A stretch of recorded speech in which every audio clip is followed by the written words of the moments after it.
Petrol ફરી મોંઘું થઈ ગયું છે અને હવે તેની સીધી અસર સામાન્ય માણસના ખિસ્સા પર પડતી જોવા મળી રહી છે.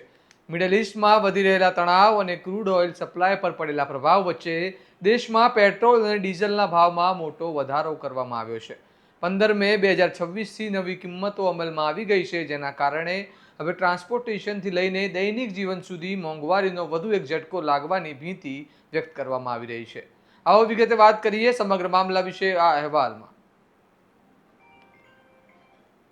નમસ્કાર, હું ચિરાગ વર્ષાબેન. આપ જોઈ રહ્યા છો સ્વમાન. ઈરાન અને ઇઝરાયલ અમેરિકા વચ્ચે વધી રહેલા તણાવ અને મિડલ ઇસ્ટમાં સર્જાયેલા સંકટની અસર હવે ભારતના ઇંધણ બજાર પર પણ જોવા મળી રહી છે.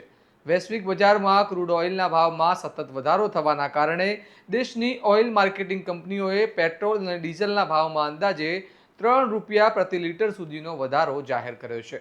નવી કિંમતો અનુસાર દિલ્હીમાં પેટ્રોલ હવે 97.77 પ્રતિ લીટર થઈ ગયું છે, જ્યારે ડીઝલ ₹90.67 સુધી પહોંચી ગયું છે. મુંબઈમાં પેટ્રોલ ₹106.68, કોલકાતામાં ₹108.74 અને ચેન્નાઈમાં ₹103.67 પ્રતિ લીટર સુધી પહોંચ્યું હોવાનું સામે આવ્યું છે. ડીઝલના ભાવમાં વધારો થતાં હવે ટ્રાન્સપોર્ટેશન ખર્ચ વધવાની શક્યતાઓ પણ વ્યક્ત કરવામાં આવી રહી છે, જેના કારણે શાકભાજી, અનાજ, દૂધ, દૈનિક વપરાશની ચીજ વસ્તુઓ અને માલ વહન સાથે જોડાયેલા ખર્ચમાં પણ વધારો થઈ શકે છે. નિષ્ણાંતોનું માનવું છે કે જો મિડલ ઇસ્ટમાં તણાવ લાંબા સમય સુધી ચાલુ રહેશે તો મોંઘવારી પર તેની વધુ ગંભીર અસર પડી શકે છે. છેલ્લા કેટલાય દિવસોથી સોશિયલ મીડિયામાં ભાવ વધારાની અટકળો ચાલી રહી હતી, જેના કારણે ગુજરાત સહિત અનેક રાજ્યોમાં પેટ્રોલ પંપો પર વાહનોની લાંબી લાઈનો જોવા મળી હતી. લોકોમાં ભય હતો કે આગામી દિવસોમાં ભાવ વધુ વધી શકે છે અથવા સપ્લાય પર અસર પડી શકે છે.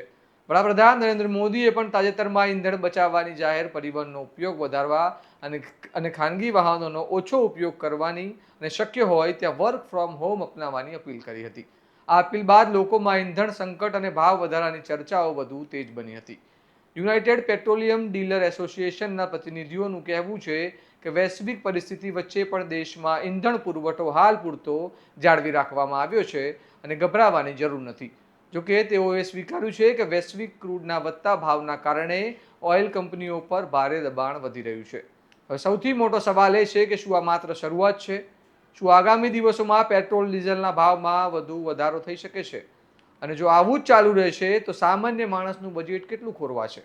કારણ કે પેટ્રોલ અને ડીઝલ માત્ર વાહન ચલાવવા માટેનું ઈંધણ નથી, પરંતુ આખી અર્થવ્યવસ્થાની નશોમાં વહેતી એવી વ્યવસ્થા છે, જેના ભાવ વધે એટલે દરેક વસ્તુ મોંઘી થવાની અસર સામાન્ય માણસ સુધી પહોંચે છે.